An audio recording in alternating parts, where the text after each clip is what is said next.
Hold on, y'all. What's going on?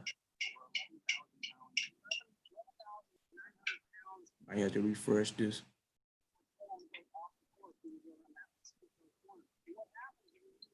All right, here we go now. All right, y'all, we back, man. We later than expected, but hey, it's Friday. My have stuff to do. Let me add these people in right quick. Invite. Y'all give us a few little minutes, man. Let me get these people in there.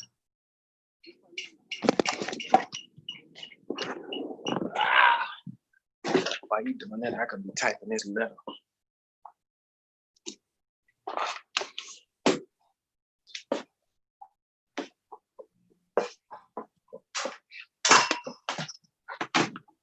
Just a little minute, y'all. About to get started. Shit, I hope you hurry up.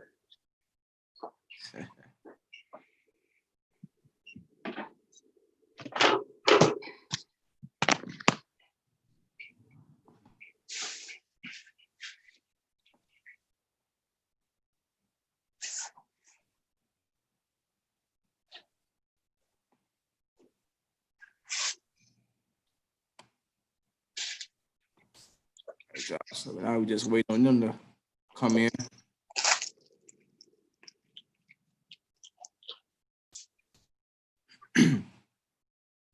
Damn, this cornbread good. Northman, what's going on? Hey, how are y'all doing? All right, how you doing? I'm good, can't complain. Right. My co-host Ricky, he always doing something. Oh, Waiting for the other no person. problem. I've watched the show a little bit, so I kind of got you. I'm used to your format somewhat. Appreciate that, man. Appreciate that. Waiting on one more person to jump in. All right. While y'all doing that, I'm about to eat. About to eat. Maples already did that. That's unprofessional. What? That's unprofessional. Can't eat during the interview, man. I watched the. Is this CNN?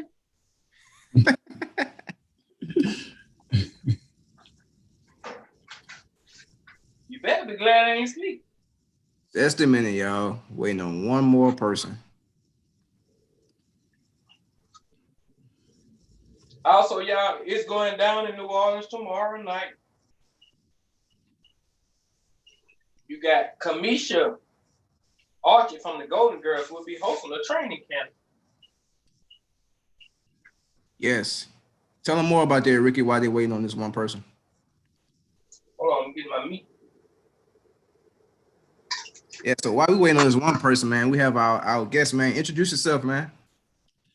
I am Brandon Banks out of Dallas, Texas. I currently coach at a high school called Wilma Hutchins High School, but I am a proud alumni of a Townview Magnet Center High School that's pretty popular out of Dallas in the past.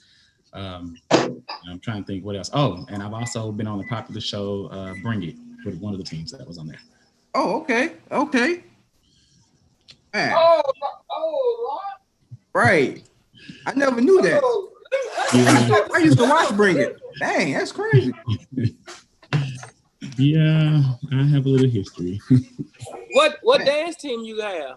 I used to be one of the battle coaches with Explosive Dance Company. Okay, yeah, y'all good. Explosive good. Yeah. I'm in a major community. I've heard you promoting your competition last week. I don't promote. I host fabulous events. My bad. I give the people. Promote is when you're trying to get it going. I'm 4 years, 12 events in a game. Gotcha. I don't promote. I just matter of fact, I'm finna release a flyer now. Okay. I know you said something about hosting possibly in Port Arthur, I think it was. Yeah. Okay. I'm gonna do one out there. Hold on, y'all. So, man, what made you want to get into the dance world? Well, I'm a band person by trade. I grew up playing music from when I was a toddler. My family has a pretty big musical history. Pretty much all of my brothers, we're a big line of brothers, but all of my brothers play. One of my brothers marched Southern University. Another brother, he didn't march, but he went to PV. I came up musically, but I always had a thing for dancing. So as I was coming through high school, I was not only good musically, but I was good at choreographing for like our band routines and stuff like that, to the point that it got to where I was choreographing a lot. What's happening? Speights, what's going on, man? Sorry about the wait, y'all. But yeah, you can continue, Perry, man. So when I got to college, I got to working with some dance groups and stuff, and choreographing, and then ended up starting a team at the college that I went to. And from there, I've been choreographing from there pretty much the rest of my life so far. Okay. Interesting. All right, Speights, man. Introduce yourself to the people out here.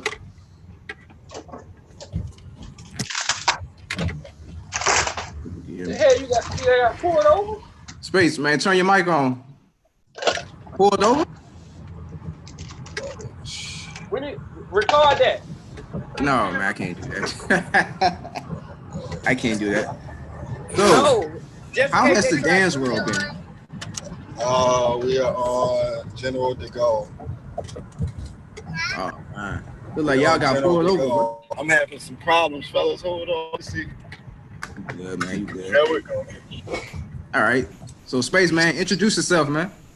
What's up, man? How everybody doing? My name's Joshua Speights. Graduate of St. Augustine Senior High School. Went on to Southern University, Craft 2002 on saxophone.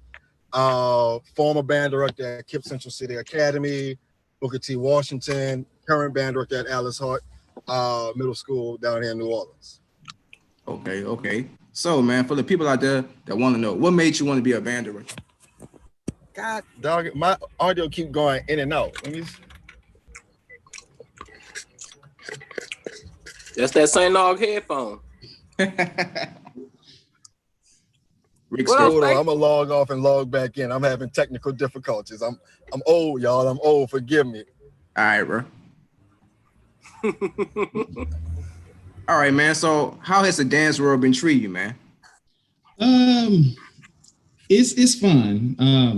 For the most part, I've had a very good experience, but I will not lie. I'm a very honest person. It is hard for a male coach, to do what I do. You have people with reservations because you're male, especially working with high school, with a high school team. You have to really work. I don't want to say twice as hard, but you definitely have to prove yourself twice as much as far as trust-wise. Because working with a team of girls, dealing with outfit changes, costume changes, being left, with the girls a lot of time by yourself, it can put you in a weird space, especially if somebody was to say anything just wrong, even cross. So you really have to dot your I's, cross your T's type of stuff. Right. So what would you say has been your most challenging, task since being a dance coach? Challenging.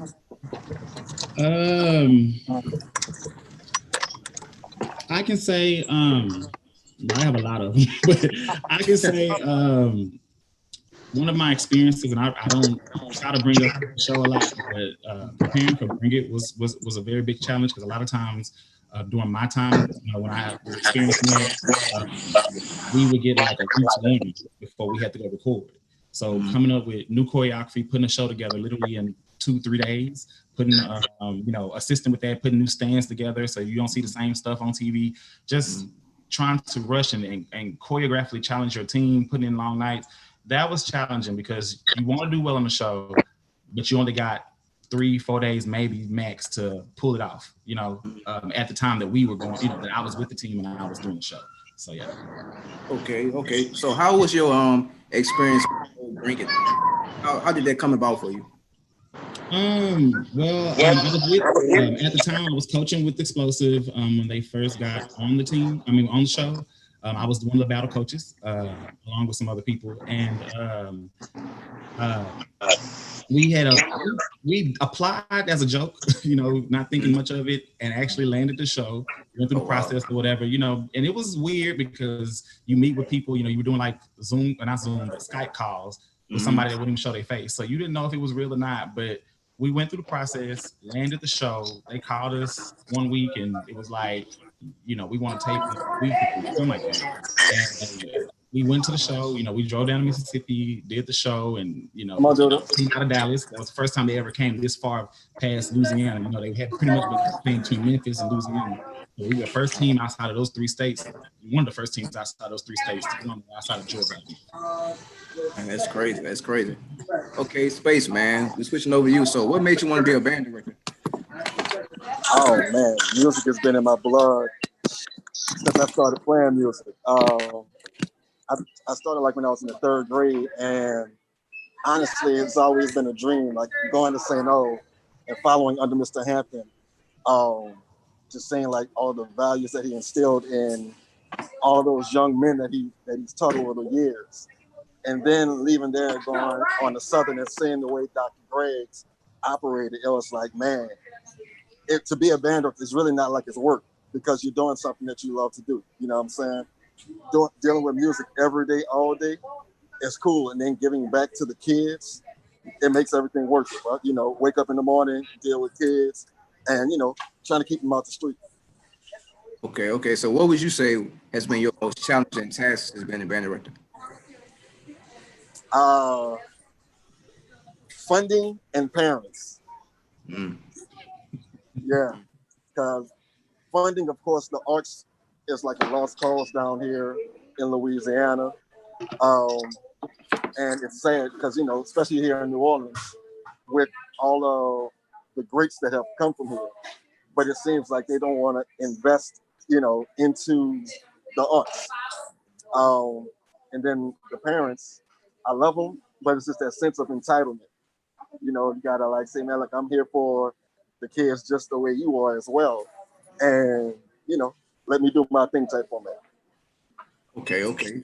So switching back over to Brandon, man. So besides your dance team, who the dance team that you look forward to seeing? On the collegiate level, or just any dance team? Any level. 8 or 10. Yep. Come on, dude. On the high school level, I can pull in state, out of state. I'm thinking one of the high school teams that I do appreciate a lot as far as creativity and energy. And I hope I don't mess up their name, but I think they're called the Golden Girls under Tracy in Florida. Miami. Yeah, she. Dade County. Yeah, she always brings creativity. I mean, from uniforms to just the swag that they have. I really appreciate it. She goes out the box, and I definitely like to think out the box. There's nothing wrong with having a style, but sometimes you just want to shake it up. And I like that she does keep it real refreshed. As far as college level, I mean, I love the J6. I'm not, I love everybody. I think everybody has something unique to bring. But if I had to really pick a team that I just really look up to, again, I'm basing it on creativity, I'm definitely going to go with Golden Delight. Okay. North Carolina. Yeah. Shout out to North Carolina A&T. Okay. Let's go back to Speights. So Speights, man. Oh, you got to unmute your mouth. Okay, so Speights, so what are you looking for in the band student? Oh, somebody that is like a sponge that's willing to learn. It's so often where this generation is more of the I know it already, I know it, and don't want to take the time to learn. Also, that hunger, you know what I'm saying?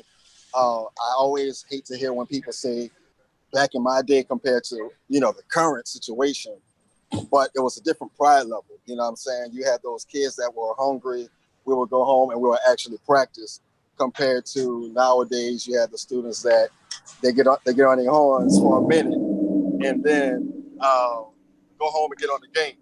Right. Somebody that is actually willing to learn, want to learn, and realize that, man, like, music can kind of go a far way if you take it serious. Right. Okay. So what would you say has been the best advice that you've gotten since becoming a band director?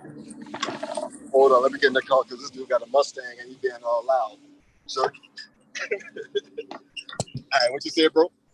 Yeah. So what has been the best advice that you got since you became a band director? Ooh.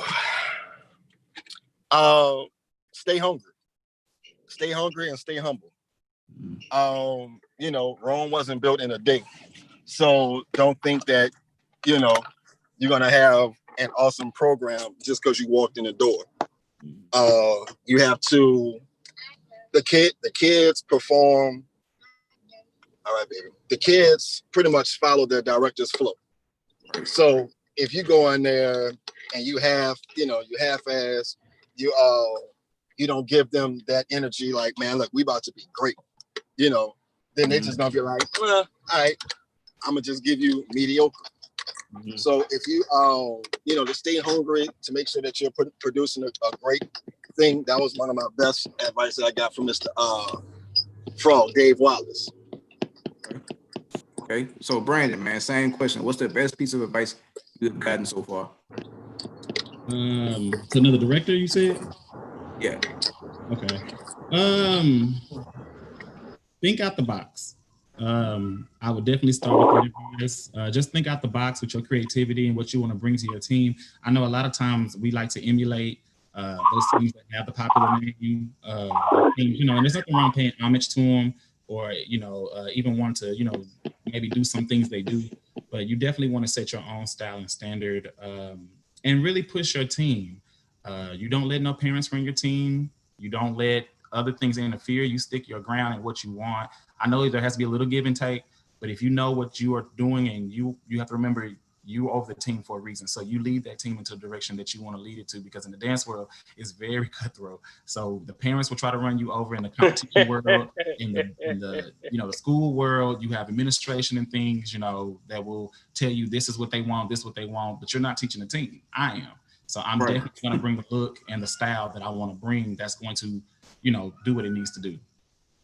Okay. So new question for Brandon, man. With all this COVID-19 stuff going on, how has that affected, your dance team as, getting ready for competitions and stuff like that? It sucks. I can go back to spring when Dallas, we went to spring break and never returned. And I think a lot of districts kind of followed suit in that way, at least in the Texas area. We were in the middle of competition season for my team. I know some teams don't do it, but we do. And I had just went to a competition, which is based on our people, we would call it a white competition. And I hate to say it that way, but it's a white competition called MA. And our team had just went. It was the first time I ever took my team to that competition. It's the first time I've ever went. I like to challenge myself. I went somewhere that I hadn't been before. And we had placed and got 2 trophies, first time ever going, and only minority team that went. In the high school. Congratulations, man. Congratulations. And thank you. And so we placed, and we were getting ready to prepare for nationals. When they shut the nationals down right before the district said we wasn't returning. So we didn't get to finish out strong, which sucked for the girls. I had girls that placed for state. We have UIL here in Texas, which kind of it regulates band, music, fine arts, whatever, and athletics. And I had 6 girls out of the 9 that I had on my team this year that placed at state and didn't even get to go to state. Some of them were first timers and didn't even get to go to state. As far as school right now, we were supposed to have camp this week. I remember telling you that got canceled. Our district shut everything back down. So yeah, we not even for sure if we're returning to school right now. Yeah, safety first, man. That's all type of letter right now. Yeah. So Ricky, man, you have any question for the guest, man?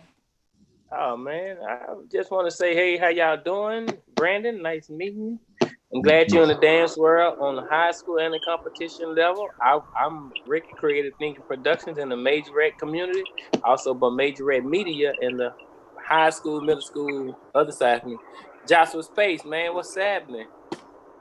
What's up, my brother? What's up? Man, I ain't making no noise.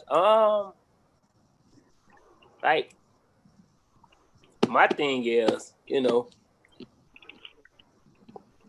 seeing Speights come from the all to Southern to Booker T, Kip Central City to Booker T to where he at now, it's just a good thing. Oh, hold on, y'all. Hold on. Okay, well, while you gonna do something, Speights, I got some more questions for you, man. All right, cool. So you say you marched for Southern. So what was your best year? What was your most favorite year marching for Southern? So I only marched my crab year. I did a one and done. And so my crab year had straight up my best year.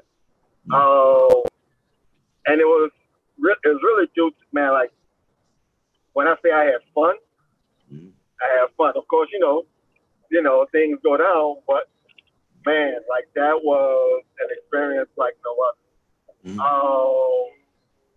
The being able to just like hang out, the camaraderie that you have with all your different crab brothers and crab sisters. Like, you never forget them. Like, I remember that's something that Doc said. He was like, a lot of these people that's going to be in here, they're going to be your best friends for life. They might be in your wedding, this and that.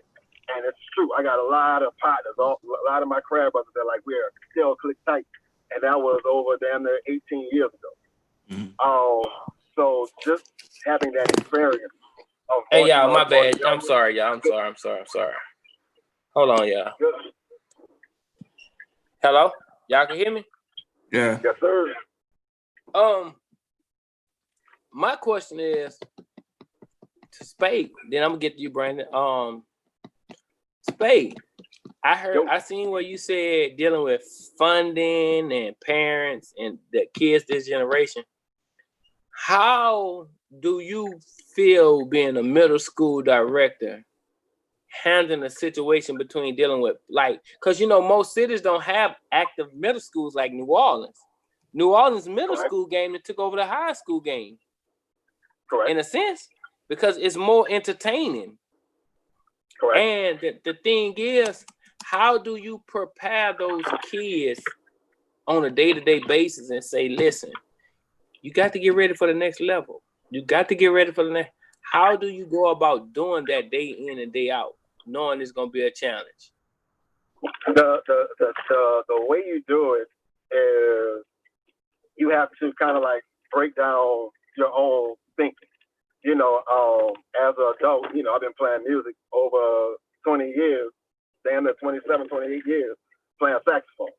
So you have to like bring yourself back down to that child's mind frame, because you be like, man, this music is simple. How can you not, understand it? But then it goes back to the teaching. So you have to find a way to grab the kids' attention. You have to keep it. You got to keep it fun for them. You know what I'm saying? There's so many kids with all of these different, and I hate to say it, but all these different, I guess like these ailments that the state is putting on them. Back then you never heard of kids that had, ADD or all these different little terms. So it's like, okay, now you have to figure out a way to keep the kids' attention. Sit down, do this, do that. So once you have them bought into your teaching method, and then you have them actually remembering what they're learning, because kids, like I say, they're so into those games, they'll go to practice, learn whatever it is. Yep, come back the next day, and then they be like, oh, I forgot. So what you mean you forgot? And then,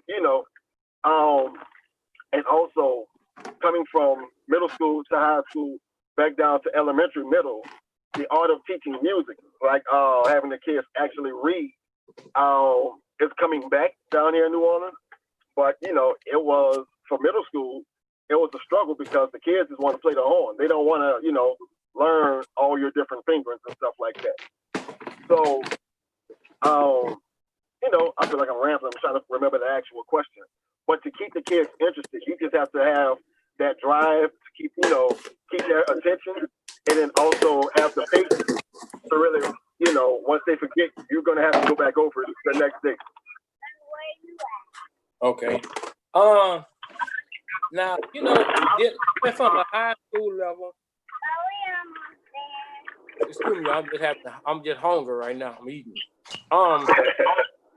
Dealing with knowing that you have dealt with high school administration and middle school administration, how do you prepare yourself mentally to walk into your job every day to knowing that you have to deal with?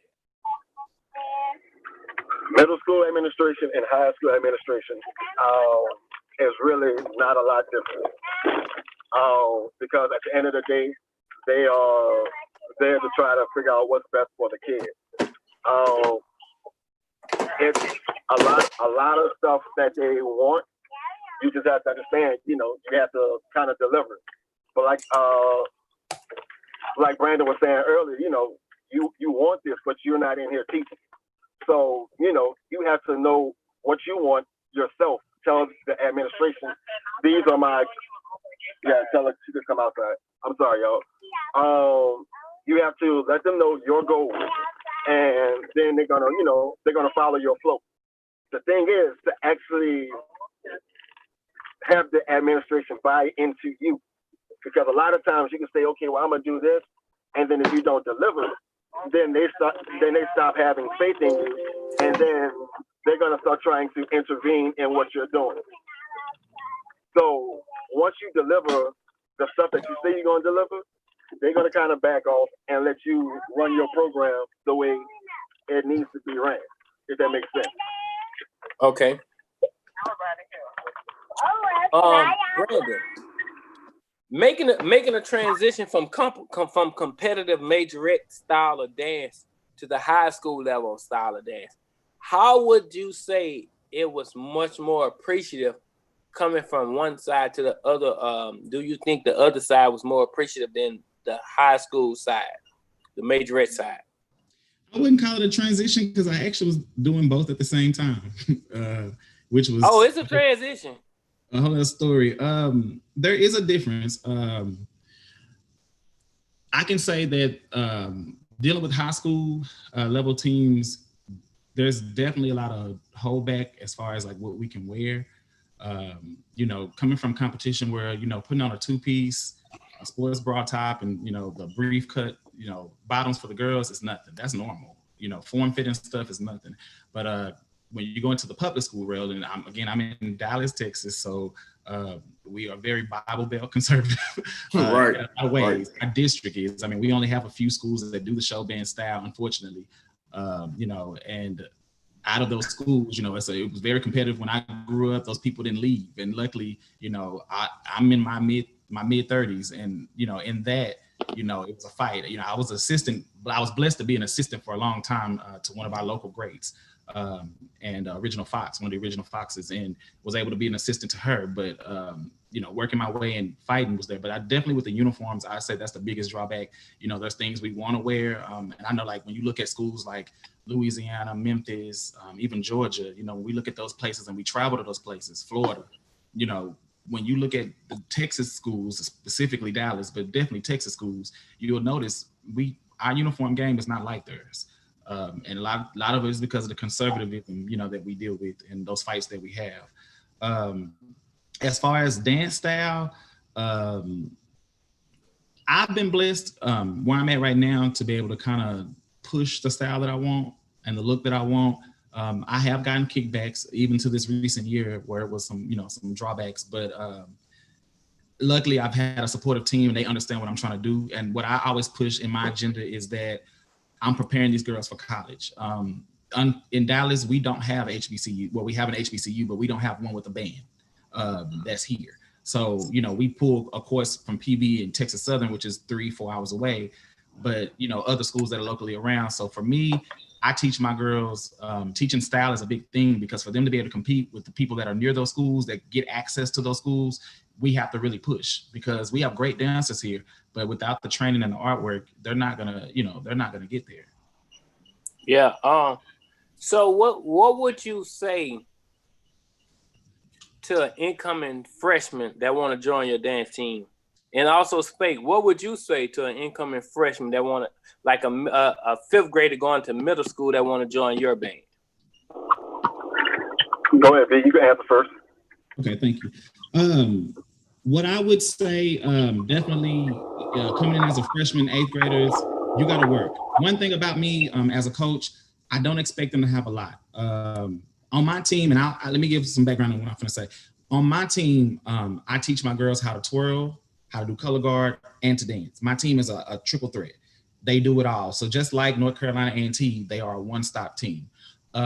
So with that being said, I definitely teach my girls coming in. You know, I'm very patient with my newcomers because I already know 99% of them can't twirl, and 100% of them probably has never touched a color guard flag in their life. Dance, you know, everybody comes in thinking, oh, I can dance, I can do this, I can do that. And some may come in with some skills, you know, but at the end of the day, you have to train them, because been able to keep a beat, being able to move is one thing. Being able to do it in a uniform way to where the captain doesn't outshine the team, but the team is not too low below the captain is a whole nother level. So teaching my freshmen how to come in and blend, how to pay attention to details. I mean, from hand placements. I mean, we can spend a whole day just going over fist, you know, tabletop, jazz hand, those things like that, and making sure they understand the difference and how to do those changes within the motions that we're doing. Because, you know, they see stuff on TV and they're ready to get to the trick and the stunt. But now, baby, we got to go back to the basics and really clean that up first so that you can get to look like the teams that you watch on TV. Okay. That's real. That's real. Brandon hit like on a serious topic. The kids, in their mind, fundamentals is not fun. Yeah. So, you know, they're so quick. They see the stuff on TV, and they be like, yeah, I could do that. And then they can't. You know what I'm saying? So my thing is, when I get somebody new, is to have them in a mind frame like, man, look, don't quit, because you know I'm kind of a stern guy, you know, and now that I'm back on elementary middle, I try not to raise my voice, try to keep my profanity down to a minimum, but you know you gotta let them know, like, man, this is not about to be no cakewalk. You know, this is like a lot of these kids, they play sports. You know, there's not like, you know, where they used to, okay, you pick one thing and you be great at one thing. You got kids that's in the band, they play basketball, they play football, they run track. You know, so they just all over the place. So my main thing is, say, bro, pick something that you want to do. And once you figure out that's what you want to do, be great at it. Like, you know, another problem that we also run into is, as band directors, you have a kid that might start off on a trumpet. Then mid-season, they be like, oh, I want to go play drums. Or they might say that the next year. So, they're not consistent. What's up, boys? What's going on? What's up, Speights? We got a special guest that just joined the live, y'all. Oh, Lord. Oh, Lord. Hey, man. Ju, bro, introduce yourself, man. Man, my name is Julius, man. Went to Opera Walker, trombone section leader, Texas Southern University, former band director, Martin Berman Marching Band, man.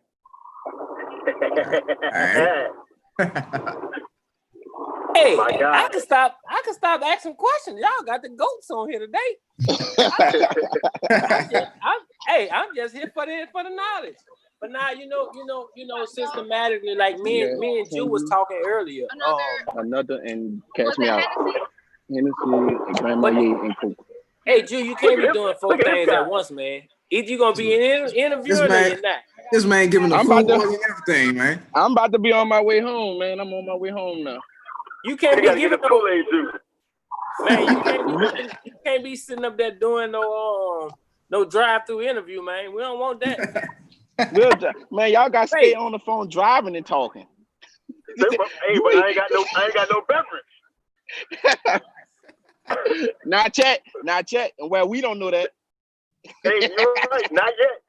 Now, see, when I get home, not yet. I'm a man. Hey, that's another story. It's still early, bro. It's still early. Yeah. Man, but Speights, I wanted to chime in, Speights. When you was talking about just getting kids to love band, right? So just from my experiences with Berman, right? People don't know this, but me getting to Berman last year was actually like my 5th year teaching. I started teaching at a high school in Texas. So with Berman, me coming to Berman and coming to the culture of New Orleans. Now, out in Texas, y'all, you got to think about it. All the kids out there, they want to be a part of something like a New Orleans band. So I don't want to say they more hungry, but their minds are more hungry. Let's say it like that. Their minds are more hungry because I want to They'll know feed them. how y'all do this. Yeah, how y'all do this? Why y'all do this? How y'all get all this shine? How is this happening? And for me, when I got to Berman, it was just for. I remember Rollins when I was at Walker. He talked to Dr. Isaac Griggs from Southern, and he asked Doc, how can I get the kids more invested into the program? Because at the end of the day, that's their program. We just the leaders. We just the leaders. How can we get them invested into the program? First of all, the students have to first feel as if the program's theirs. They have to feel some type of ownership. They have to feel as if that's their program. So one thing I did, like at the Burma, we're in the Tipperary location. We're actually in the old Per Walker building. One thing I did is got like the section leaders, the leaders, and we did some painting. We painted the barrel, just painted it the school colors. Putting stickers up. I got pictures of the band posters blown up and just put it around the wall so you can see that this is what you accomplished. Like for instance, when I got to Burma, the Burma band, if y'all know, Burma band was founded right after Katrina, you know, with Mitchell. But Burma band never had a band uniform. You get what I'm saying? Right. Like that was the first middle school band to open up after Katrina. The first middle school band on side of Roots of Music to open up after Katrina, and you never had a band uniform before. That we as adults, you know, we when we try to do things like far as getting their hoodies and things like that, we looking at it like, okay, we took care of their band, but at the same time, those kids look at that. This other band got this beautiful band uniform. And like when I got to Birmingham, them kids used to. One thing I felt, I don't know if you got had to deal with that speed when you went to Harder or not, but I had to deal with like where the last band director said we was gonna do this and this didn't happen. Why should we listen to you, Mr. Hill? Because the last band director said we were gonna get new instruments and that didn't happen. The last band, that's what I kept getting. That's like, so I pride myself at Birmingham. What I told my kids, everything I tell you that I'm gonna do is gonna happen. It's gonna come to pass. Like for instance, I told the kids we gonna get the sponsorship by Adidas. You know, like y'all was doing at Ellis Hart. I got that. We was gonna go do some Pelican games. Got that. We was gonna get brand new uniforms. They didn't believe it until the boxes started coming into the band room. Mm-hmm. You get what I'm saying? Mm-hmm. So it's like those small things they need to see it. Then you got one thing about it. When we was coming up, the band director could say go left. We gonna go left. See these children, you say go left, they gonna say why we going left? What's left? Right, what I'm gonna benefit from going left? No, they want to know the details, the strenuous details about everything, dog. Everything. And like another thing I did was you got to, like you said, you got to get the kids invested. You got to get them wanting to bed. One thing I did was had a song request board. A song question. Now, even though you know, I'm not about to pay all this because everything they writing on there is young boy, this person killing this person and this, that's all they writing. They don't know nothing about the OJs. They don't know nothing about Mays, Frankie Beverly. They don't know Michael Jackson. Right, real. The only way they're gonna know these songs is if that song has been mixed with another rap song. Mm-hmm. Exactly. That's the only thing. That's the only thing. And then another thing at Burma is what this year's I actually started my concert band. My concert band this year. That was like pulling nails out of Jesus Jesus hanging across himself. Like I'm taking Jesus off the cross himself. That's what that was. Because Mr. Hill, why are we playing this? This is why we playing so soft. Why I gotta hold this note out so long? It's just this is just timbre of music. We have to expose our kids more. And Maya Angelou said the best. If you know so little, you know so little, you're gonna pretend to know even less. We gotta expose our kids more. Hey, I got one question. I got one question for the band director. He about to be messy. Yep.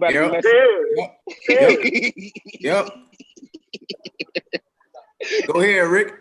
I know you about to be messy. Rick. I'm typing up a letter. I ain't gonna say nothing. All right. but I'm gonna come back off of you, like how you saying, give them the sense of ownership. I had to do the same thing. Me and all my assistant directors, like by me being this my first year over there, the kids were in so much they love the hell out of their old band. So it's always going to be a hard time coming in as the new guy because they be like, man, you're not doing it like how this guy did that. Oh, you're meaner than the old guy. Well, I like when he did this. I had to tell the kid. I was say, man, look, I'm 35 years old. I said, I done, I got two kids. I got, I got this, I got that. I said, I'm too old to be marching. And I'm too old to act like I'm about to sit up here and march up and down the street. So this is your situation. So, the great thing that happened, we had the middle school battle of the band in the fall. And it was supposed to be, I think it was supposed to be me, Alice Hart, Berman, and Side Tech. It was industry, yeah. Yeah, it was supposed to be that three. But it didn't work out that way where it ended up Berman going in the first battle, and then I had to just, deal with. Wait, hold that thought. Let me tell you why, because y'all don't know the inside stories. I could be petty now. Go ahead, Drew. So the week before, we performed at the Urban League in the Superdome. The Berman Band always do that at the Urban League, right? So Fantasy was there. So Fantasy wound up coming after our performance. I was waiting on my bus to return. So I talked to the organizer. I was like, well, since they got time, I'm waiting on the bus. It makes no sense for me to have 70 kids just standing here when we could put on the show. Right. So long story short, I'm just gonna say what it was, what it is, and what it was. He got punched in the face. No, and I walked, I just walked off. No, Speights. And I walked off. Speights, fight back, Speights. It wasn't Speights. It wasn't me. It was Fantasy. Oh, man. Fantasy. Hey, Jew, I thought you said you punched Speights back down the playground. I did punch Speights on the playground too. Here we go. So now we're about to talk about the story. Now, come on, we about to get okay. Now, since y'all want to, let me tell y'all how that whole situation happened. First of all, I love working with band directors who understand that it's a show. It's a show. I love band directors who understand it's a show. Like, people don't know. While me and Spade was doing all that at that playground, we actually had talking. We said, yeah, nigga, we got to keep it up, keep the morale up with our kids. We was talking. So when I came to Burton, when I came to Alice Hall, I pulled up. I did this perfectly, y'all. I walked, all the bands was in the cafeteria. I walked my band through the cafeteria, all the way to the courtyard, all the way out. So we went in the building to go back outside the building. So we went outside, warmed up and everything. Warmed up nice and pretty, took my time. Then after that, the first song I played, I think, was ESPN. The reason I played ESPN, people don't know this, that's a part of my warm-up. So once we play ESPN and a song called Falling, after that, then we going into the book. That's how we warm up every day. So that's equivalent to like Landry Walker Jumpstart. So I play ESPN, Spade come outside. Very cute. Very cute. I forgot I did that. So very cute. He was like, yeah, he said, y'all gonna get it, y'all gonna get it. And look, I'm just loud. The battle didn't start yet. The battle didn't start. But it's all that was part of the fun and game, man. It was just a big show for the kids, man. But at the end of the day, I remember that battle. I enjoyed it. I ain't gonna tell you on the line, but keep it high. I'm gonna let Space speak on this one. When I said let's battle outside, he came with them excuses. He was like, oh, I don't want them people. I don't want all the people around the kids. See, that's why I bring security everywhere I go. That's why I bring. You had no excuse. Shit, I can't hear. Lock this down. Lock this down. All right, man. This we got a question in the comments. God damn it. It's a question for all y'all, man. Yeah, because this bastard's about to start some shit. Brandon, we're gonna start with you, Brandon, man. This is a question in the comments. Shut up. They want to know, how do you go about getting sponsorship? All right, yeah. Now I'm back. Now, what you had said, bro? Yeah, y'all sounded real cute, bro. Oh man, y'all funny. Hey, bro, it was okay. It was a nice warm up. They sounded good. I had to come give the kids, the compliment. Brandon, don't pay them. You'll never put the kids down. Don't pay them no mind. You'll never put the kids down. Hey, we off that. Come on, no, I got you a question. Since Brandon, I can have something to say about sponsorships as well.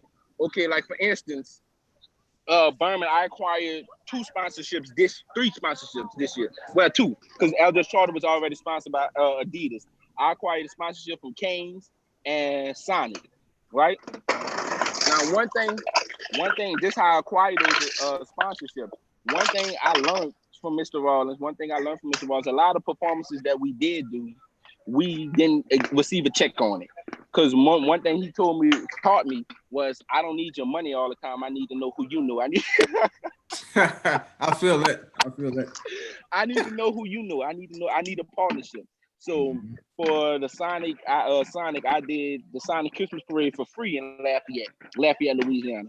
Berman did it for free. So it's to the point that where I can call the representative from Sonic and say, I need some baritone. You get what I'm saying? Mm-hmm. For instance, the Molin, I think I'm saying it right. They're the ones who designed our band uniforms, right? But in the midst of them designing our band uniforms, the representative whose name is who is this man, Mr. What's his name? Jeff Thurber, Mr. Thurber. Mm-hmm. So in the midst, he actually met me. I was in Alabama at the time. He actually met me out there. When Mr. Thurber met me, when I tell you I treated him to lunch. When I think the weather was bad, I made sure he had a hotel room because I'm a Marriott member. I just made sure he was straight. And off that, I'm just gonna give some numbers out. And the car bought they band uniforms, right? Like a couple of years before me. And me purchased my uniforms. I just had to do some numbers, see how everybody else spent their money. But car uniform, they got like 100-something uniforms, right? They only changed to one uniform. They don't have different overlays or anything like that, all this extra stuff. But they got a drum major. Their money really went to their drum major uniforms, which has a lot of detail, like small details that you really can't see. And the drum major uniform changed to 4 different uniforms. Carr spent almost like $140,000, close to around that amount for those uniforms. Now, mine for Burma uniforms, I got 100 band uniforms that changed to 2 different uniforms and a tuxedo. I got 4 drum major uniforms that changed to 5 different uniforms. I have 4 band director suits and 12 color guard suits, and I only spent $80,000. You get what I'm saying? I saved so much just by having a partnership with this man, just by talking to this man and treating him to lunch. You get what I'm saying? I saved so much. Like, for instance, my Adidas stuff. To be honest with you, if y'all look at all the videos from Berman this past year, every time we came to a new performance, if you look at it, we had something different on. Adidas sponsors us basically. I know Speights know, but we get almost. I get Adidas suit, a customized Adidas suit for almost $20. Adidas suit you get in the store is gonna be like almost $160. Right. You get what I'm saying? So on top of that Adidas suit that I done purchased for $20 for the entire band, they give you 10% back. So now I have a credit with Adidas as well. So my next year band already is ready. I can purchase stuff for next year band while this year's still here. Damn. You get what I'm saying? So it's numbers. So if you really look at the Adidas deal, like say for instance, the Adidas deal is almost like the Master P deal. When Master P had first we did No Limit, we had the 80-20 deal. You get what I'm saying? All Adidas really doing is doing mass production. They just gonna create the items for you. You can create your own store. Like Adidas, the catalog is so big, I can create a Rolex with Adidas. You get what I'm saying? Like it's just so vast and to the knowledge of where you're going. Like for instance, people don't even know this. Booker T. Washington had custom made shoes this year. Right.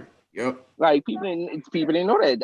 We all could have went to the custom made route with the shoes and whatnot. But at the end of the day, I know him and Rollins was in a fight on seeing who was gonna come out with that first. But Booker T. Washington came out with custom shoes. We have to also think of band. Band is not just a marching band, a unit. It is a business of itself, y'all. Band, like all these, like when I talked to a friend of mine from Houston called me and was talking about he want to come to New Orleans and get the band out there. Oh yeah, because they love the bands. The city love y'all bands. They fund y'all bands. I want to know what funding do they think we have out here. I really do. I really want to know that. I want to know what funding that they think the band directors in New Orleans have, because we don't. We don't have the funding that y'all think we have. We're out there hustling and getting the money, fish fries and suppers and everything. When you have parents, it's ridiculous. Parents, yes. When you have devoted parents, dog, that's one of the main things my band was missing until this year, till I got it this year. We had I developed my booster board and my booster club. When I tell you those parents were putting almost $1,000 in my band account every week, every Wednesday. We had something called Wild Out Wednesday where they came sold snacks for every lunch period to every student. And I put almost $1,000 in my band account every week. Every week, y'all. We had something similar. We have like a pizza day. At any time the band did it, like the booster club came in and did like all the snacks, this and that. The only difference, like I didn't have a sponsorship with Nike, but I always I get my stuff through eBay, Eastbay, or whatever. Right, And right, like you right, said, right, when you get it in bulk, it's dirt cheap. So right. that's the way I did it. Like the suits was probably like $120. I got it for 40. And then when you put your logo on them, then boom, and it's included in a band budget. But just like you say, you always try to keep the same format, have everybody looking uniform. Anytime we stepped out, we had our Nike suit on. You know what I'm saying? And then, like you said, that kind of gives the kids that pride, like, oh, we in Nike. Yeah, I likes that. Right, And then right, right. when they had their logo on it, they be like, yeah, that been fire. You know what I'm saying? So you try to give them something to where they feel like, yeah, we're a unit. You know what I'm saying? Like you was talking about the uniforms. Alice Hart already had the uniforms. And that's a fun thing to do also, designing uniforms. When I was at Booker T, Yes, I it is. designed the old uniforms that they had, the first ones. So they found some more money to go get some more new uniforms. But designing the uniforms, talking to all those different companies, DeMorland, Frohoff, Stansberry, all of those guys, you tell them what you're looking for, and they come out there and they bring you your like prototype in a box to show it off, this and that. And that's like a feeling like, damn, I did that. You know what I'm saying? And then when you see the kids see the unveiling, oh man, like just to see the smile on them kids' face is real gratifying. You know what I'm saying?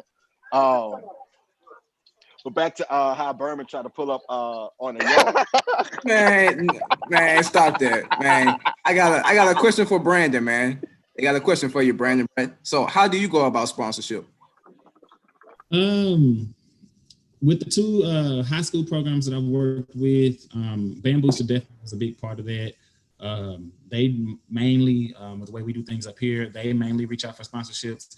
As far as dealing with dance teams inside, competition world or band world, honestly, I come out of my pocket. I'm not even going to paint a picture that ain't there. I come out of my pocket for a lot of things. This last year, I bought the flags, the flag poles, the weights to go in the flag poles. I bought the baton. Damn, they pay for anything? Well, here's the thing. And again, when you have a vision, you don't let your vision go. I know what I want. Right. So I don't try to charge my girls because, unlike the band has a band fees, but their fees, include so much. For us, we have to pay for uniforms every year. I don't recycle. We might rewear one, but because you bring new people onto the team every year, it's just best to get a new set every year. So we change our looks yearly. And trying to give multiple looks, different looks to go with different types of shows and things we may do throughout the year. You try to keep your budget nice. I don't even charge my girls $1,000 like we've heard of in the dance world for their packages for high school. But when it comes to sponsorship, I've done some deals with different designers or different people where I can get a good deal. But as far as sponsorship, I'm not even gonna lie. I don't even take time to look for it. We either raise the money or I buy it out of pocket. It is what it is. Okay. Speaking of that, yeah, they is. They're making good money. Speaking while you on that, my dance team this year, I actually tried doing some sponsorship with the dance team this year because once this year I got more acclimated with. Let's say I got more intertwined with all my other marching as far as budgets and all that, because I feel as if a middle school dance person, somebody on the dance team shouldn't pay $1,000. I feel as if that's extreme. $1,000. So one thing I was doing, like I know with the dance team, that they always the hair is one of the main things they think from hair and makeup, right? So I actually got a sponsorship from a hair company in New Orleans. A local company in New Orleans gave me bundles. The girls, meaning my dance team, the whole year could have changed their hairstyle every day, almost every day. Just because, like like he said, about the money of the dance team and how much they pay. That's not including them getting their hair done. That's not including the makeup. And then one thing with me is when I'm ready to go, I'm ready to go. I don't need y'all looking for try to get no hair done. I'm not trying to wait for no makeup to get done. I need all that set up. So I already need a person who the makeup person. How much we paying him? Okay, let's tell him the stipend. How much the stipend is? That's how much I'm. You get what I'm saying? And that's one thing with Berman. What Berman is, yeah, no, but people think Berman rich, Berman not rich. Alice Hall got all the money, but we just. I did a lot of stuff through my band account, so I didn't go through. So not say the band account. Let me not say the band account. My parent booster club account. I did a lot through my parent booster club account. So for instance, if the dance team, or no, let me say for instance, I wanted I wanted my tubas to be a little bit stronger. I just spent $26,000 on brand new sousaphones. I need y'all to be pumping these things. So I hired me a tuba TA, a teacher's assistant tuba TA. Come to practice 3 days out the week, because you know Burma, we practice Monday through Saturday. Come out 3 days out the week. You couldn't tell. He about to make me call him on his personal line and give him some choice words. look.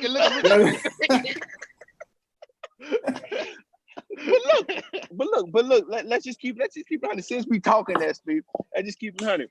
The things I did, brother, in 2 years, 2 years, brother, and basically restarting that band, because people really don't know. If I really could say it, when I took over Berman, I really had to start over, y'all. Like I didn't have a band program. I didn't have a roster. I didn't have nothing. I started Berman band completely over. I went to every class. Hey, I'm the band director. My name is Julius. My door's always open. Like I had to do that. Berman band started off last year with like about 30 kids. To this year we was at 70. Next year I know it's gonna go. You get what I'm saying? And then it's things that I implemented. Like I implemented third grade interest meeting. You know how the Greeks do their interest meeting? I did a third grade interest meeting because you know my band starts at 4th grade. So I did a third grade interest meeting, to whereas the parents already got like the syllabus about the band. They already know what the band budget is. Our trips that we take every year, like I told y'all, the Sonic Christmas Parade that we do in Lafayette, Louisiana, which is nice. The Battle of the Bands, the MLK Battle of Bands that we do in Mississippi. I don't do the one in New Orleans. I do the one in Mississippi because you kind of get exposed. See, the one in New Orleans, we send the same bands in New Orleans. It makes it boring when you see the same bands over and over. Yeah, so I try to go give them some exposure to see different bands. They also get to see collegiate bands like that. They saw Talladega and Alcorn go at it. Talladega Wax Alcorn. But they saw them go at it, but it's just like the exposure of it. That's one of the main things when it comes down to band, y'all. It's the exposure, because at the end of the day, yeah, we from New Orleans, but we only one dimensional. Like I think they had a discussion in the band group, and someone asked who has when your college era, when you was in college, who had the best musicians? And it was like New Orleans, Memphis, Mississippi, Dallas, Houston, things like that. So everybody had their own little personal say-so. And this was just mine out of everything. I said, everybody's saying New Orleans is one-dimensional because all y'all know is Mardi Gras and our marching bands. Y'all don't know that we have some stellar concert bands too. Like I told Mr. Rollins, I said, it's about time that you need to bring your concert band to these festivals. I'm saying the reason I said that because if you guys ever saw Landry Walker's spring concert or winter concert, that is not no regular. That's a show, y'all. Like when I tell you, like it's scripted to the T. Like a matter of fact, I did stagehand one time for it, and like they have it scripted to the T. The curtains close slowly, the curtains close fast. Like it's scripted to the T. And I was like, this is a production. I was like, this need to be, other people need to see this. But when you think you just doing band and you think just this is nothing, like you're doing something big, we don't be really realizing what we doing in New Orleans, y'all. We just think we just doing band. Like we creating a standard, to be honest with you, because everybody looking at us for music. Okay, so Brandon, man, we got another question for you, man. They say, do you prefer to have a set number of dancers on your squad? Like what's too many dancers for you? 9. 8. Don't put me on the spot. Okay, so with my history, I worked, like I said, dealing with explosive. That's probably one of the largest teams I've ever worked with. You talking about over 100 dancers, and then work teams of sizes. For me personally, that I've been doing it for so long. Personally, like with my team now, I usually won't take over 15. And the reason why is I always, like I said, I have a music history. I play 10 different instruments. So I'm very in tune with my band. So don't get it twisted. I'm a dance coach, but I love band. What I'm gonna say is I always look at the size of the band. The dance team, and I've seen this happen in states across the board, should never outsize the band. It becomes too much sometimes. You know, unless you're doing something on the production side that you need the number, I would never outshine the band in numbers. It doesn't make sense. The dance team should be in a tune in alignment with the size of the band. But the other thing is, I think once you get over 15, you can do a lot formation wise, but when you get in the stands and practice and uniforms, it becomes too much. I think 15 is a decent number. I mean, for me, I would take 4 and be happy with 4, honestly. Size means nothing. Quality means everything.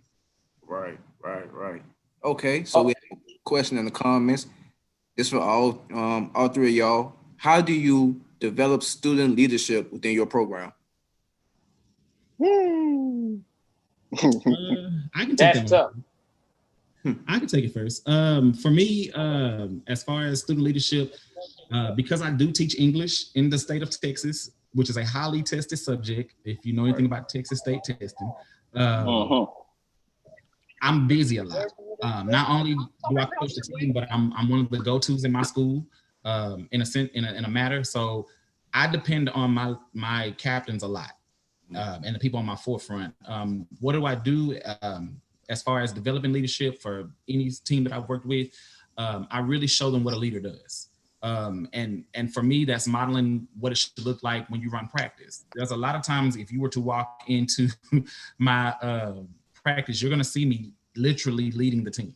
The reason why is I'm teaching my captains, what would you do if this particular beat came?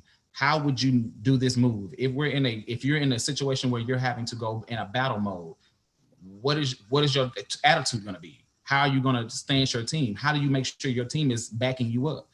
I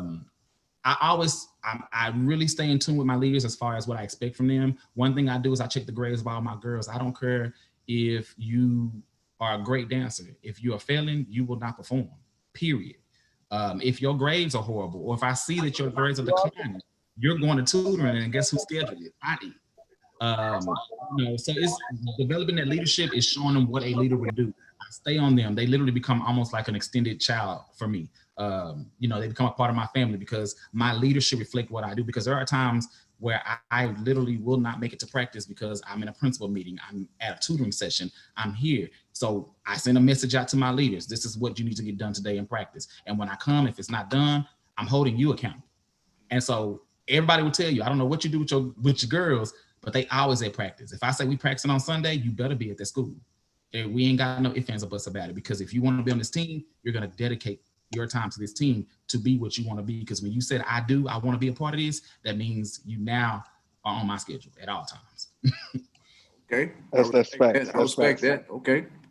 It's like how you're saying, you kind of got to lead by example. Once the student sees, okay, this is how he does this is how he does that. It's like you kind of tell them, man, look, this is your program. So, I'm not going to be the person that's going to be in front y'all, counting off this. I might count the song off, but drum majors, y'all need to be able to handle something just in case at a parade, for instance. I might have to go walk to check in or something like that. And you never know. Berman might try to run up because they don't see me.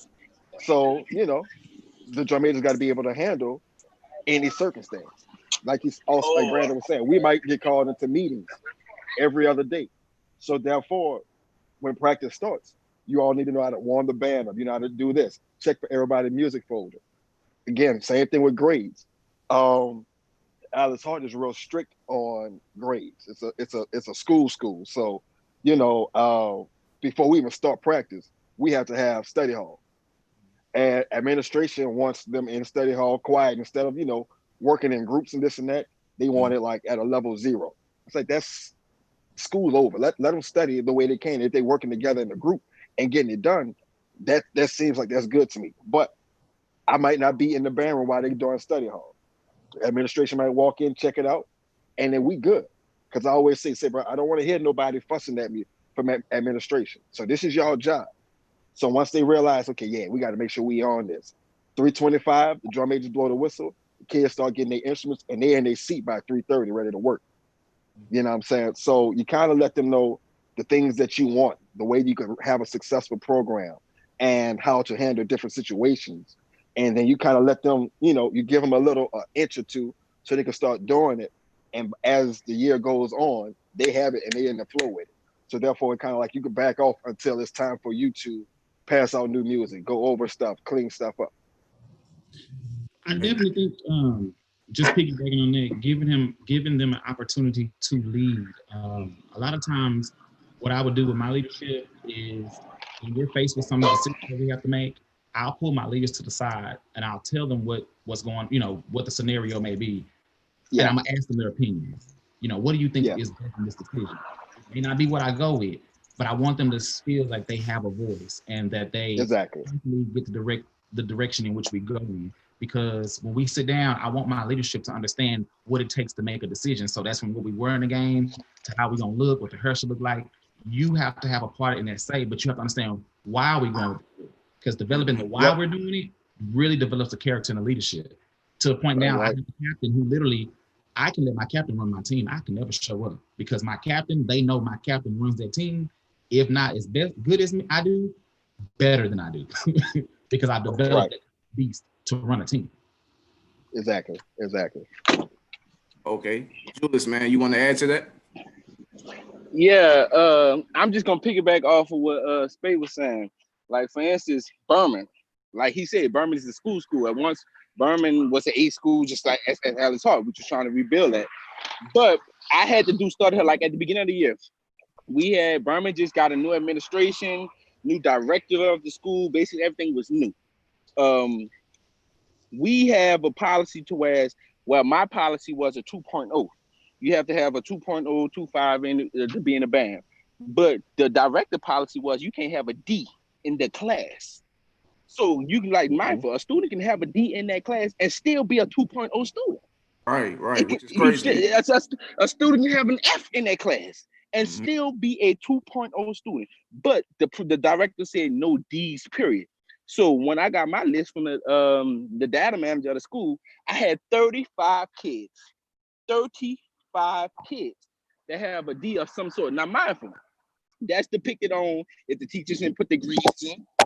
That's depicted on if maybe the teachers put their grades in on Friday, the kids didn't turn over. That's depicted on a lot of stuff. So leadership, when it comes down to leadership, one thing, most of my leadership roles was in, of course, my A graders, the older kids of the group. And one thing my leaders know, they got to be innovative. You got to have some tough skin because at the end of the day, I'm going to come down on you for what that 4th grader just did. Because you've been in this band for 4 years. So you know the right, the wrong, you know everything.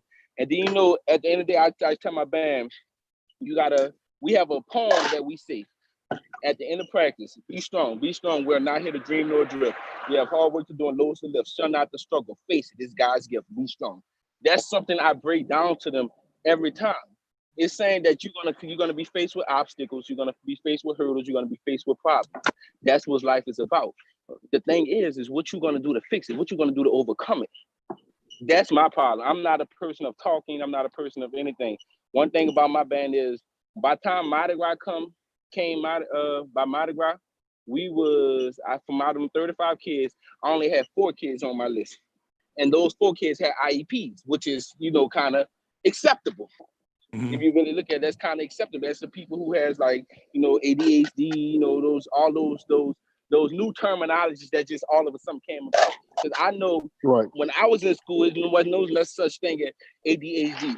Mama said you better sit down, I'm gonna come beat you upside your head. Right. I said that earlier. Point blank simple. Like it wasn't no ADHD. It's either you gonna sit down and do this work or you're gonna get beat upside your head. Exactly. I'm gonna sit down because I don't want mama to punch me upside my head because mama gonna do exactly what she said. Exactly. Okay. And that's one of the problems going on in band right now. It's just like it's too they took the power away from adults, and they gave all the power to the children, all of it. Okay. Man, I gotta laugh at that because that's the truth, bro. It's the truth. It's the truth. Okay. So Brandon, man, I'm gonna switch it back to you. If there was anything that you would change in the dance world, what would it be? Jesus, that's a loaded question. Messy ass motherfuckers. Damn. Well, you said one thing. I'm gonna stay thinking. Okay. I think what I would change is how fans perceive their opponent. One thing as I watch, especially now that I've had more time to observe YouTube channels and feedback and review channels, and everybody's doing great, you know, on their opinion, but the fans are so harsh. And I think a lot of times people get lost in the translation of what it takes to get to what you see. Whether you think it's the greatest or the worst thing you saw, there was some work put in it. From the I mean, fans are so critical of the teams. You know, if they even look like they doing something the Stingeheads do, oh, they stay left from the Stingeheads. If they look like they doing the Jackson State motion, oh, they a copycat of Jackson. Dance is dance. Motions are motion. Nobody owns a certain movement or certain motion. That's like saying that Southern owns the F note and Jackson owns the B note. It's stupid. We all doing the same stuff. It's who does it their way, their style, the best. I would change the way fans support / view their teams. Yeah, they don't understand the grind. Yeah. Okay, so I answer that. Go ahead. The thing is, with when you start to deal with people, perception of dance, band, flags, the whole organization as a whole, from the director on down to the last person that's coming in the gate, like a booster parent security, they don't know the struggle that it takes to get that product. And I see it a lot that more people are more critical on the middle school bands and the high school bands for like musicianship.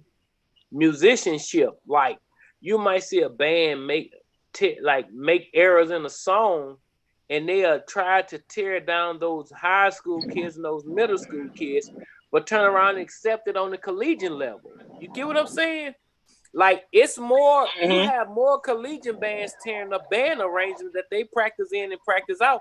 And I'm talking about household names, the program that are concrete, guaranteed to get 100 freshmen year in, year out. For example, people want to tear Talladega head off. Oh, they messed it up. No, that's just their style of playing and arrangement, aggressive. But then to turn around and be lax on Southern, J-State, Alcorn, Texas Southern, FAMU, Bethune-Cookman, when they slay a piece of music up. So we not soft on FAMU. Fuck them. Okay, well, FAMU.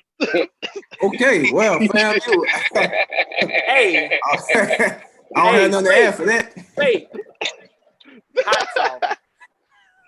But what I'm saying is, the thing is, if you're going to be harsh on the elementary, middle school, and high school kids, you have to be harsh on the people that's at the top that those kids are looking forward to being. Because if they see a prestige university make musical errors and they're not getting in trouble for it or not held accountable for it, they're going to feel at the middle school and high school level, why should I be accountable for it? Like you might see a dancer slip, mess up an 8 count, drag the count out for so wide. And then next thing you know, the middle school, high school dance gonna be like, well, she did it. But they don't realize you are your own individual person. Ricky. I understand where you're coming from, because like I had an incident. It was at Walker, matter of fact. It was at Walker. A student, he was trying to scream, on trumpet, trying to scream. But it's not the point of you trying to scream, it's the point of the hangover. Right. The colleges do it, so that's right. No, the hell, that's not. That's not right. That's not that. No, that's not right. If the arranging didn't write that on the damn song, that's not right. That's not right. But at the end of the song, go rest 2, 3 out. It go 1, 2, 3 pound. Yeah. No. What the hell? That's something that Texas Southern was known for. So You know, man. back in the day, so you don't got to do us like that. You don't got to do us like that for back in the, that was back in the day, Texas Southern. That's You more got to do us like Jackson. that. That's more J State. But you know, and at the end of the day, we all have, as far as like media teams, band directors, assistant band director, dance coaches, band heads, dance heads, whatever you want to call it. Start start when you see a little child making an error and they feeling down about, pull them to the side and be like, listen, next time, you know you got to be 3, 4, 5, 6. Get the motion with the number 2, 3, 4. Mm-hmm. You know, find a way to get to their thinking level. Everybody don't think up on a subpar. You know what I'm saying? Sometimes you got to go to that level. Like that kid might be in the 9th grade. Their mother or father might only been to the 8th grade. So they're While you thinking playing. ahead of the education level that they're being provided. So by you being the director and the dance sponsor, assistant dance sponsor, assistant band director, you have to be able to grab those kids and say, listen, come this way, because the way you're going is wrong. If you see them going left, bring them back right. Like, you cannot, I don't know nobody that's drive a car at 100 miles an hour that's going to hit a curve straight up head on without going over the rail or killing themselves. You know, so you got to know how to utilize the situation that's presented to you. And a lot of people don't know this, Speights and Brandon and Jew. When you become a band director, a dance coach, assistant band director, assistant coach, you become a parent. Yes. To every Yes. kid, you become a parent. Why? Because some parents will not come get their kids from band practice, and when you pull up to drop them off, they got 5 cars in the yard smoking and drinking. So, no, I'm being honest. Do you know how? So look, and to be honest, I'm with the children. I'm with your child more than you're with your child. Your child ain't with you on holidays. And a lot of people don't realize this, man. As an educator, no matter what you do, if you see somebody after the bell ring finna go behind the school and leave, go stop that student. Ask them, excuse me, Jane Doe, what's wrong? Why are you not in class? What's your problem? You got issues at home? Well, listen, this is what you're gonna do. I need you to go we finna go to your class. I'm gonna tell your teacher you was with me, and I'm gonna get your class work, and we're gonna work on the things that you need to work on. Some kids are more afraid of being embarrassed because of the lack of education and training and respect that they're getting at home. It shows in the classroom. So, but Ricky, you're asking band directors to do more than their job. Now listen, once we do that, now you got to mind. Once we do that, we become more powerful than the principal. Yeah, we become more powerful. But you think about it. Once we become more powerful than the administrator, we're a threat to them.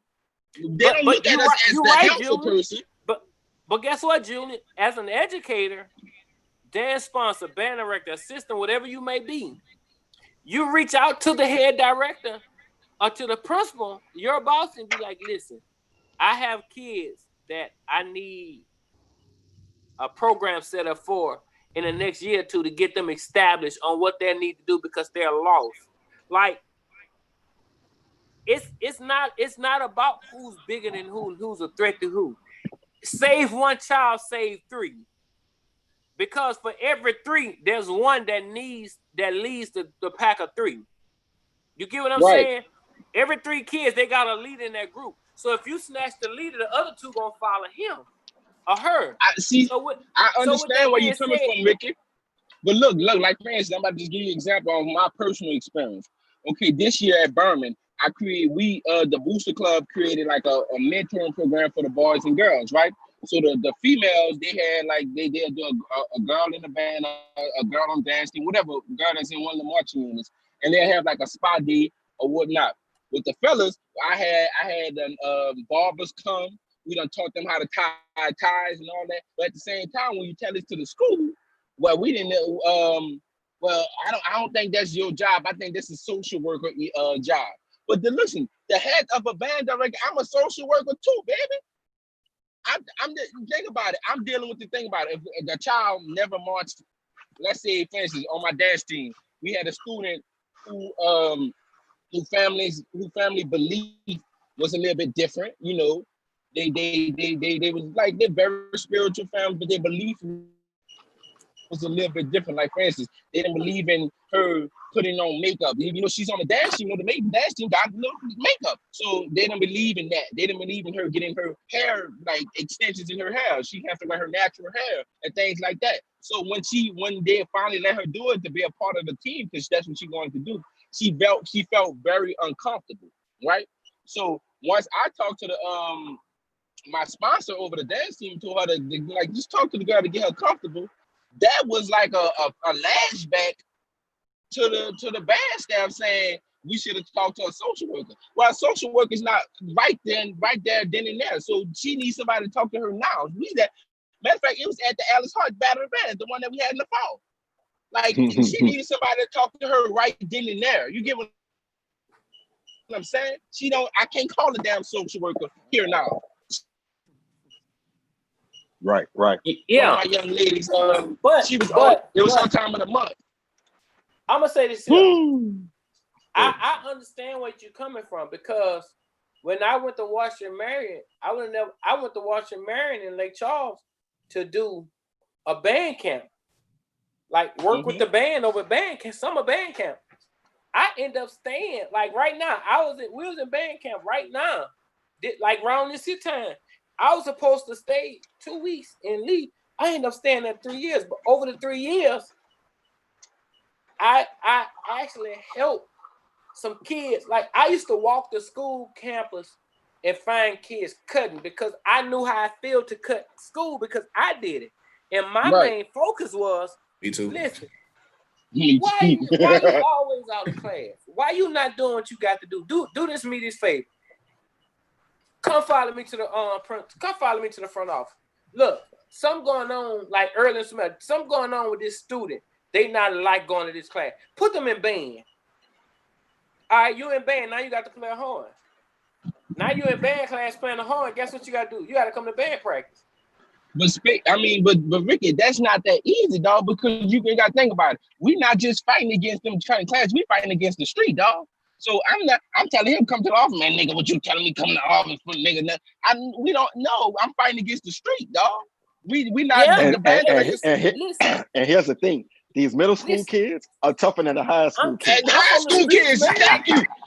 Nigga, I done got kids told me they done called their brothers around there, threatening me, trying to kill me. Brothers pulling up with guns and all kind of stuff, dog, in middle school.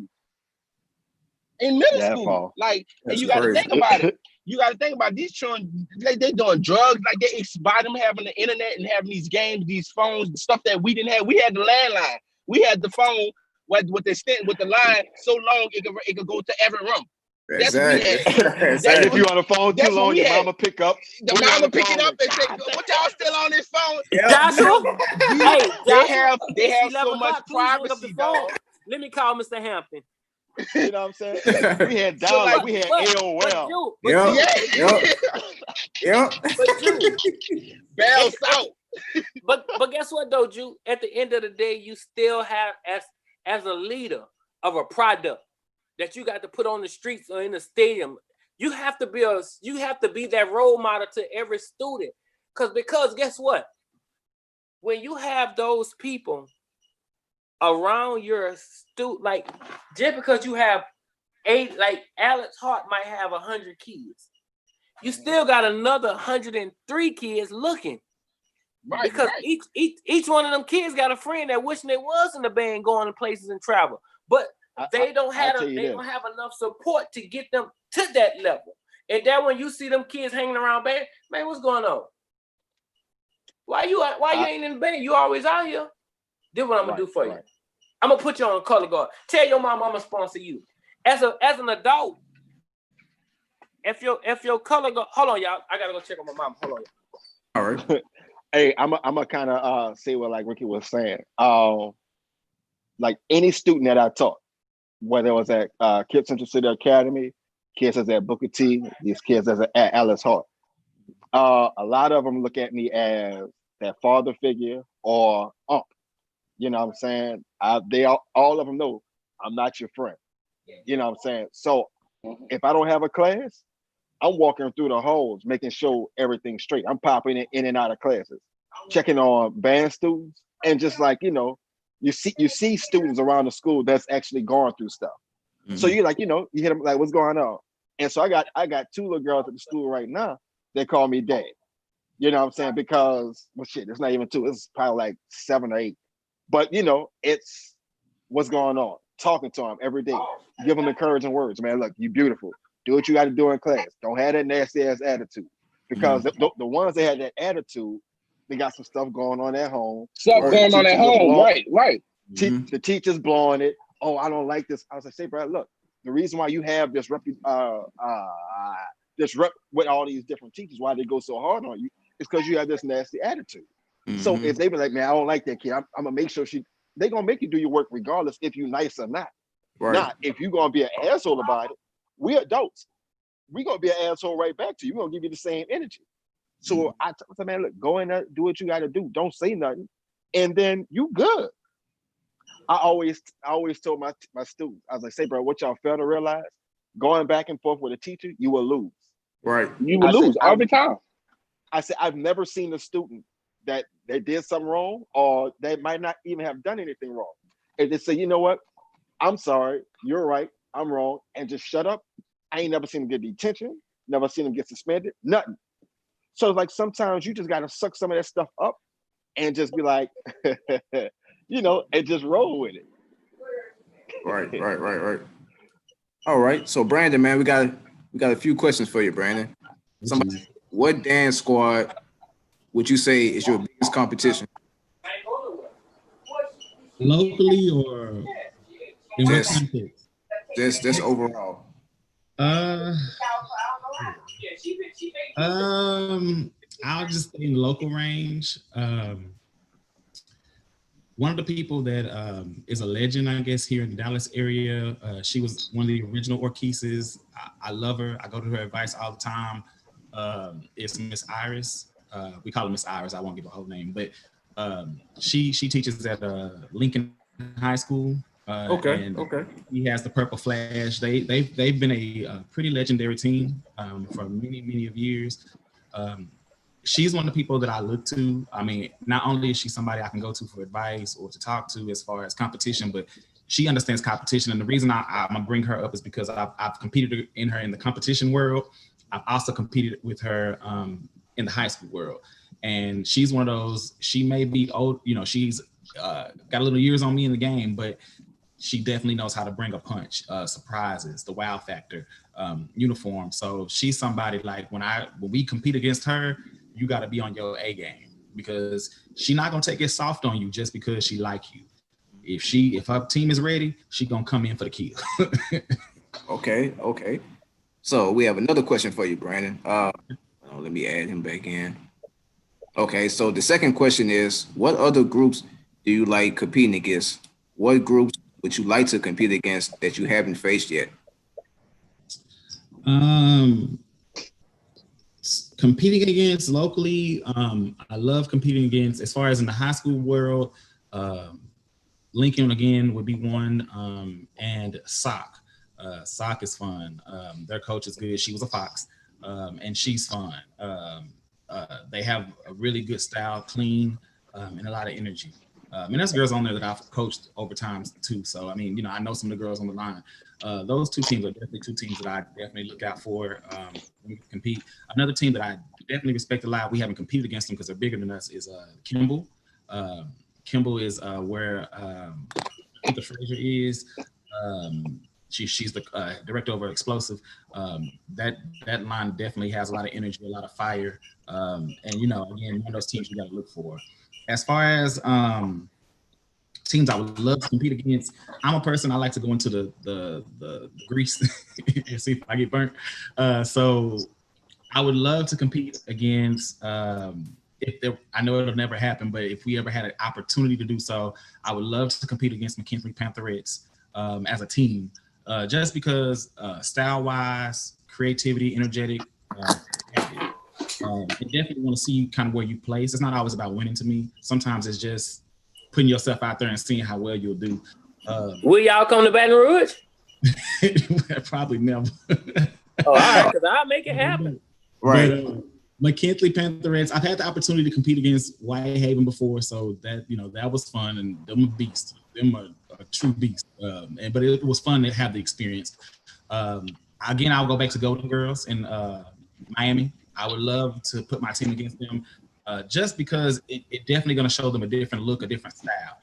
What we do here in Texas is one thing, but opening you up to something else that's not something you see every day definitely will grow you as a team. Okay. So, what advice would you give an up and coming dance coach? Know what you want, what your goal and what your desire is. Know what you want. Map out what that's going to look like. Be fair and consistent across the board, from dance to the non-dance, business. Be fair and consistent.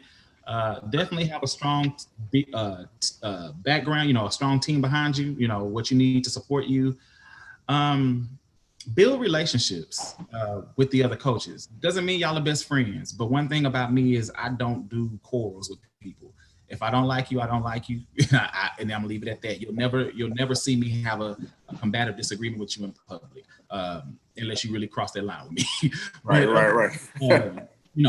Be very, try to be professional. A lot of times dance is, like I said, a very competitive like band, but band talking crap, I don't want to cuss, but talking crap is something that's kind of, it's known. Y'all can talk crap and y'all can get over it. And dance talking crap can fight.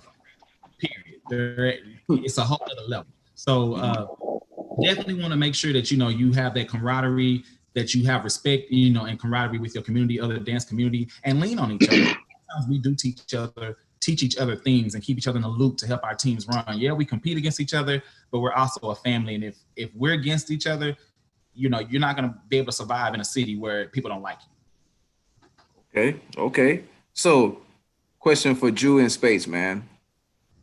What advice would you all give an up and coming band director? Go ahead, Drew.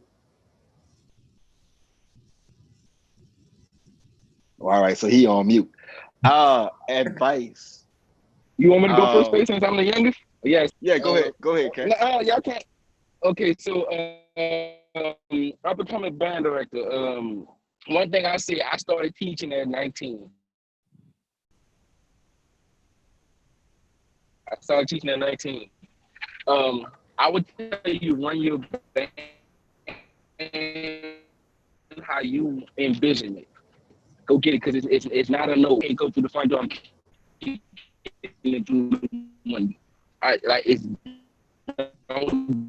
Don't take no for an answer. Whatever you are doing, you can do it. Just have that vision and go for it. It sounded like that boy was on a Boost Mobile. That boy was on the Sprint, huh?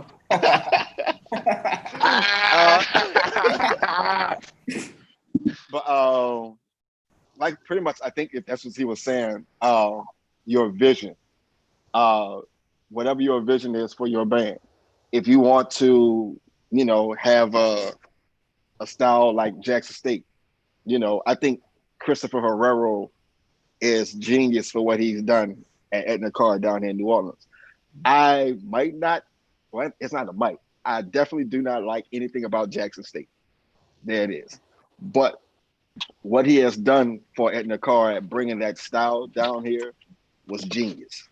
Mm-hmm. So whatever your vision is, follow your vision. Don't worry about the pushback, because every day you're going to gain a hater. You're going to be like, man, that ain't supposed to be like that. Why he doing that? This and that. So whatever it is you're doing, do it. And don't worry about what the naysayers are going to say, because everybody's going to have something to say. Oh, man, that band poop. No problem. They have a lot of people that's going to talk about you, but they're not doing what you're doing. So exactly. Just keep going. Okay, so Brandon, man, we have a question for you. Okay. How do you prepare your girls who aspire to dance in college? Like, what advice do you give them? Oh, one thing we do, one thing I try to do with my team as a coach is to treat them like they're on a collegiate team. That's something I tell my parents when they come to the interest meeting. I'm going to push them like they're on college, which is why I'm very rigid with my team. Not saying we're the best, but we definitely give a very strong aesthetic, uh, look wise and movement wise. You know, we're building them, building them whether they have experience or none. I'm gonna push them to where they're the best. One other thing that I do is I actually expose them to collegiate dancers because I've taught or have worked with collegiate dancers or coached collegiate dancers. Of course, I always have them come and pour into the girls, but I pull people in. One person I've been pulling, we're supposed to have in this week or next week, I'm sorry, but camp is canceled, is Onicia Ford from Jackson State. She was bringing in to work with the girls on a one-on-one. Last year, my girls went to Jackson State camp, and them girls worked them like they were a Jake said, on the level of a Jake said. My girls were sore, tired, working from sun up to sundown, but they got the full experience. But coming back from that, my team was stronger than they were when they got there. So definitely expose them to collegiate dancers, whether it's a Fox or Keys, because I don't favoritism anything. One thing I teach my girls is everybody's style, every type of dancer has something to teach you. Whether it's good or bad, you can learn from it. So I definitely try to expose them as to many styles as possible, because just because we book on my team or don't book on my team, whichever way we decide to go, doesn't mean that's what you're going to dance for. And so that's what you need to get used to, is how to, be able to be flexible with all styles. Okay. So, man, with all this virus stuff going on, man, what words of encouragement you all like to give to your students?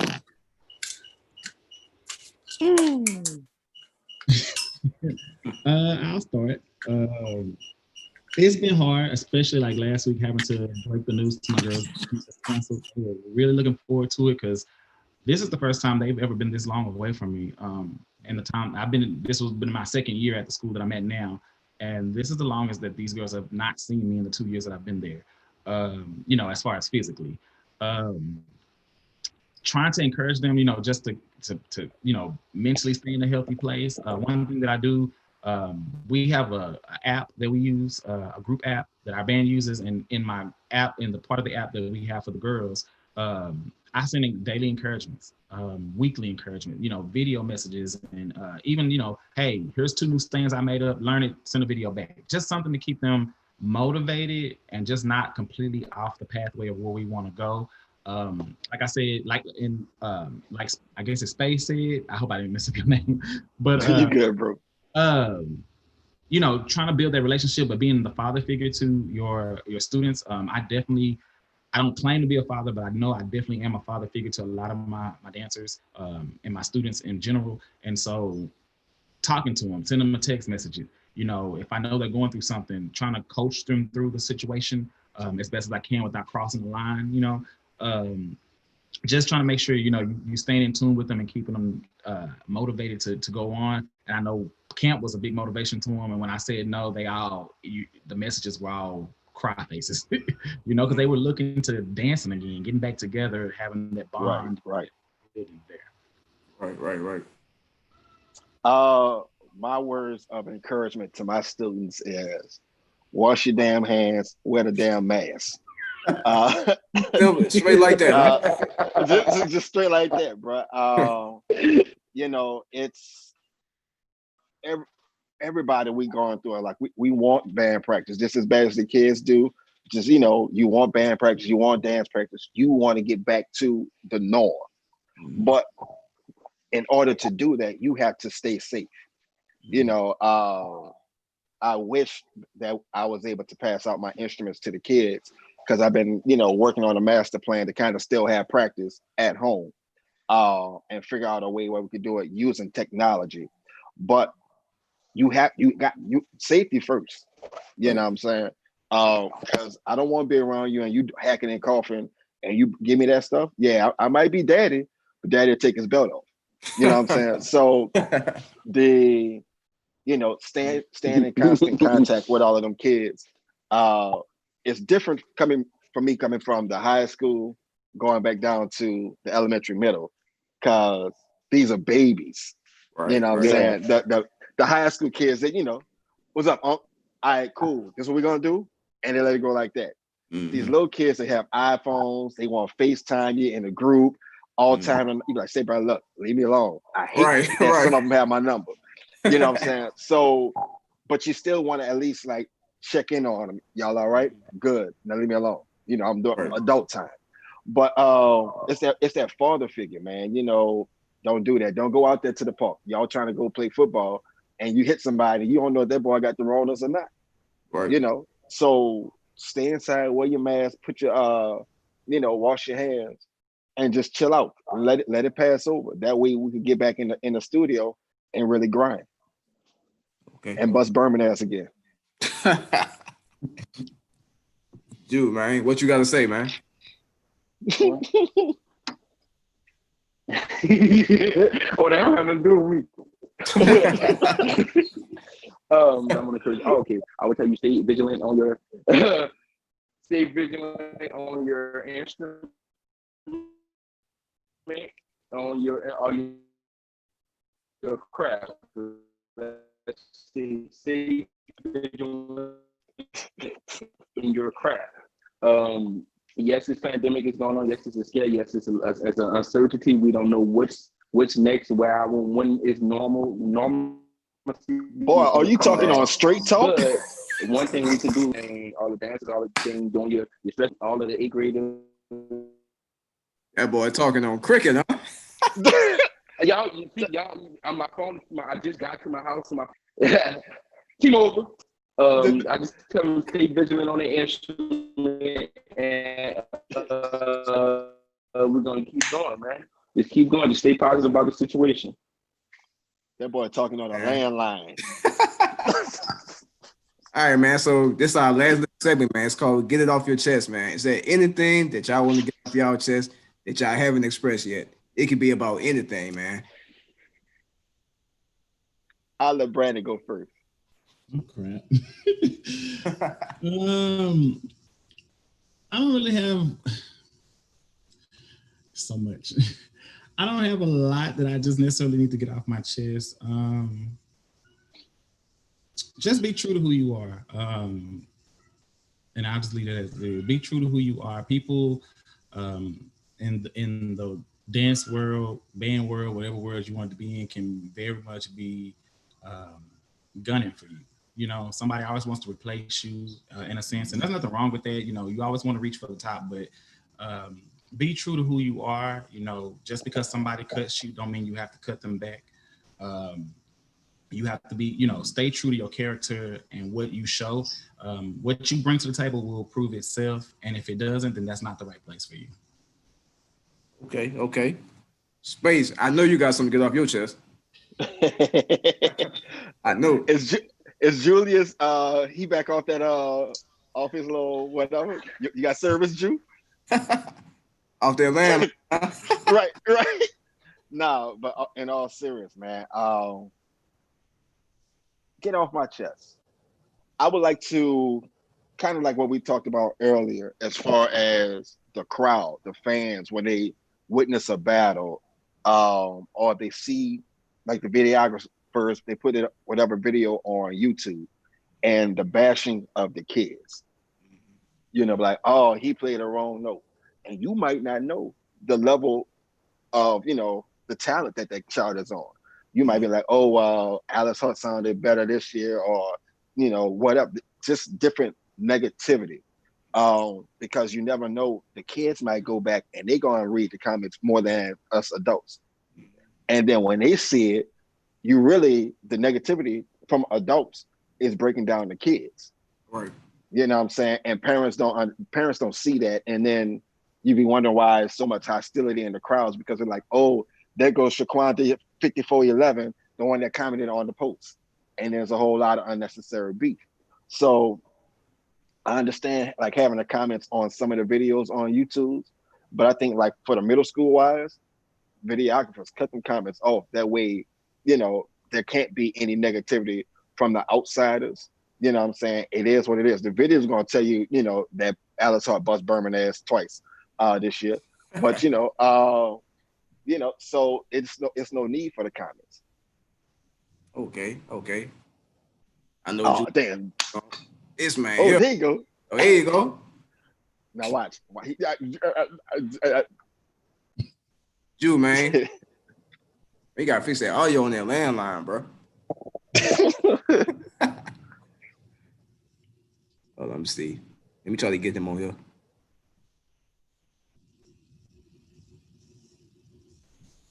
This man don't know what he doing.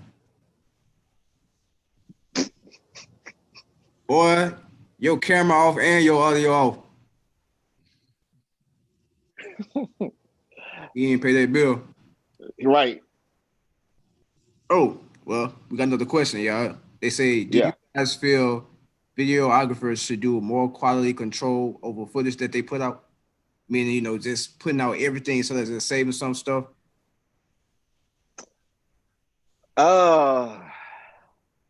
Bro, honestly, no. Like, okay, now if you have a band and if they're not battling anybody and they warming up and you recording it, and you know, and it's wrong, then yeah, you don't put it out. But if it's a battle, it's out there. Right. You know what I'm saying? And you know, you don't have to edit nothing. Just let it be. But like I said, it's with those comments, you know, don't let everybody like bash them. The video gonna the video's gonna do what it's supposed to do. Right. How you feel, Brandon? I agree. I think real footage is what it is. I think sometimes we've gotten used to the word of editing to where we can make something look so great. The expectations are so high because we keep seeing greatness that we don't realize that there are mistakes that are happening there. So I definitely think the real footage is there. The only time I would say to not put something out there as far as quality control is if it's going to truly be damaging to the individual or the program. Something that just, you know, can really taint that program. I would say maybe you might want to hold off on that. But as far as the actual footage, I mean, mistakes are made every day. So the mistake is a part of the performance, and we have to appreciate the mistakes just as much as we appreciate the success. Okay. Man, this has been a great interview, man. I appreciate both of y'all for coming on here, man. I know, you know, it took longer than expected me getting ready, so I apologize for that. But, you know, I was running around. But, man, I appreciate y'all for still wanting to do it, sticking in there. Speights, man, I sent you that video. We're going to talk about that later, though. You know what I'm talking about. Most deaf. But, yeah, man, I appreciate y'all. And, you know, y'all stay safe out here. Most deaf, man. Anytime you have anything, man, I'm always willing to get on, bro. All right.